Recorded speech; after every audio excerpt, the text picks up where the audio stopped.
Hello दोस्तों, कैसे हैं आप सभी को हमारी तरफ से राधे राधे। तो आज का टॉपिक होने वाला है मैंने कल जो उसके मायके वालों का पक्ष था वो उस बारे में मैंने बोला था। आज बोलेंगे हम ससुराल पक्ष के बारे में। तो अभी मैंने कल जो कल्पना रावत वहां पर उनके जो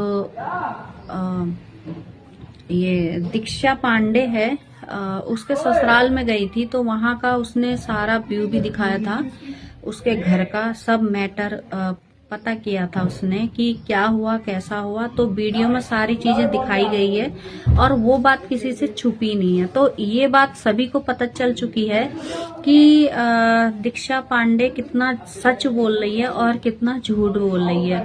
तो जहां तक हो मैंने जहां तक देखा उसके घर पर मुझे तो कोई भी कमी नहीं लग रही थी। मतलब उसका घर भी बहुत बढ़िया है और सास ससुर भी ठीक ठाक ही लग रहे थे, जो भी उनका बयान था। और जो कल्पना रावत ने उनसे पूछताछ की थी तो उसके हिसाब से तो मुझे कोई भी उसमें बुराई नहीं लग रही थी, क्योंकि हर कोई सास ससुर, अगर सास ससुर के जगह हमारे माँ बाप क्यों ना होते तो वो भी ये क्वेश्चन करते। तुम जैसे दीक्षा पांडे के बारे में दीक्षा पांडे की सास बोल रही थी कि वो ब्लॉगिंग करती है और रात को 2:30 बजे घर में आई थी। तो शायद इस जगह पे किसी और की सास होती या फिर किसी और की, माँ बाप भी क्यों ना होते तब भी माँ बाप भी ये क्वेश्चन करते, क्योंकि कोई नहीं चाहता कि हमारे घर की इज्जत बाहर रात बिरात घूमे। ये बात क्लियर हो गई। उसके बाद जो दीक्षा पांडे बोल रही थी कि मतलब मुझे मारा गया पीटा गया, तो ये भी सरासर जहां तक हो इसमें भी कोई सच्चाई नहीं थी। और ये भी बोला गया कि वहां पर कि जैसे वो खाना भी अलग बनाती थी, जो खाना पीना था उसका किचन और जो रहना उसका था जो भी उसको अलग दिया था। मतलब वो लड़की अलग रहती थी और उसको बिल्कुल महल जैसा घर बना के दिया है सास ससुरों ने। तो अब आप लोग बताइए कि जब सास ससुर ने इतनी फैसिलिटीज दे रखी है घर में और कोई कमी नहीं, रहने खाने की कोई कमी नहीं, और इतना महल जैसा घर उसको दिया है, तो अब बताइए कहाँ पर कमी रह गई है। अब सास ससुर भी क्या कर सकते हैं, आप खुद ही सोचिए। इतना जब करने के बाद वो लड़की नहीं समझ पाई तो क्या ही वो अब समझेगी, क्योंकि रोड में धरना देकर और ये तमाशा बनाकर ऐसे तो कोई भी फैसला नहीं बन पाएगा उसका, ना कुछ सल्यूशन निकलेगा उससे। क्योंकि सल्यूशन तो दोनों पक्ष के लोग जाकर बात करें एक दूसरे से, मतलब दोनों पक्ष बैठें एक साथ बात करें तभी इसका कोई सल्यूशन का हल निकल सकता है।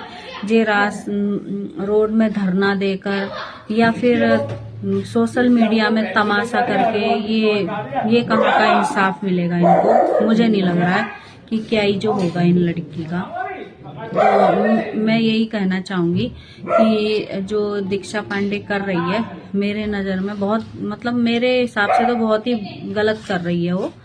ऐसा किसी को भी नहीं करना चाहिए। और फिर कल्पना रावत ने ये भी क्वेश्चन किया था कि उनकी जो सास बता रही थी कि दुकान खोलने को कह रही थी, और तो उन्होंने ये बोला कि मतलब थोड़ा तो समय लगता ही है, क्योंकि देखिए दुकान खोलना कोई आसान काम तो है नहीं, उसमें पैसा भी लगता है काफी, और फिर वहां पर जगह भी देखनी पड़ती है, सब कुछ है। मतलब कई चीजें हैं, ऐसा नहीं है कि तुरंत जाओ और दुकान खोल दो, ये ऐसा कैसे हो सकता है, क्योंकि उसमें भी बहुत सारा पैसा लग जाता है। तो उसको सब्र नहीं हुआ। उसका सास का कहने का ये अर्थ था कि वो मतलब तुरंत चाहती थी कि मेरे लिए दुकान खोल दे। तुरंत कोई काम हो सकता है? आप लोग ही खुद बताइए, तुरंत कोई काम नहीं हो सकता।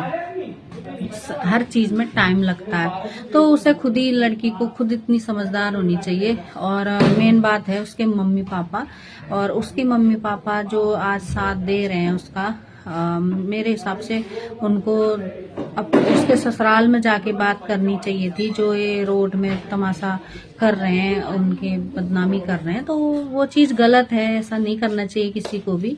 और अब क्या ही जो हम बोलें किसी के मैटर में, क्योंकि हमें भी किसी के मैटर में ज्यादा नहीं बोलना चाहिए, क्योंकि दो घरों का क्योंकि जो वो उन दो घरों का आपसी मामला है, वो तो वही दो लोग मतलब इसका सलूशन निकाल सकते हैं। हम लोग क्या ही जो कह सकते हैं। लेकिन हाँ, मतलब ये चीजें, हाँ, इस टॉपिक में हम बोलेंगे कि जो भी वो बोल रही है, जो भी कर रही है, बहुत ज्यादा गलत कर रही है, ऐसा नहीं करना चाहिए था। और क्योंकि आजकल ना बहू लाने से पहले लोग डरते हैं, क्योंकि इन लड़कियों को देख देख कर ही लोग अब डरने लगे हैं बहू लाने में भी, क्योंकि आजकल की बहू के ना बहुत ज्यादा डिमांड हो गई है, बहुत ज्यादा नखरे हो गए हैं। तो बताओ लड़के वाले भी क्या करें, कुछ समझ में नहीं आता है। मतलब जो भी है, अब आजकल ना लड़के जो भी, मतलब लड़की चाहती है कि मुझे घर भी बहुत बड़ा मिले, सब पैसा भी मिले, ये मिले वो मिले। भैया ऐसा कैसे हो सकता है? जितनी तुम्हारे नसीब में होगा उतना ही मिलेगा, ये तो कहने की बातें हैं। लेकिन आजकल की लड़कियों की बहुत ज्यादा डिमांड हो गई है, इसीलिए ना उत्तराखंड में शादी नहीं हो रही है लड़कों की इसीलिए नहीं हो रही है। और आपका इस मामले में क्या राय है, आप कमेंट में जरूर बताइएगा। आपको हमारी वीडियो कैसी लगती है, और आप वो भी हमें बताइए, और हमारे पेज को फॉलो कर दीजिएगा सभी लोग। हम मिलते हैं आपको नेक्स्ट वीडियो में, तब तक के लिए धन्यवाद। Thank you, take care, bye.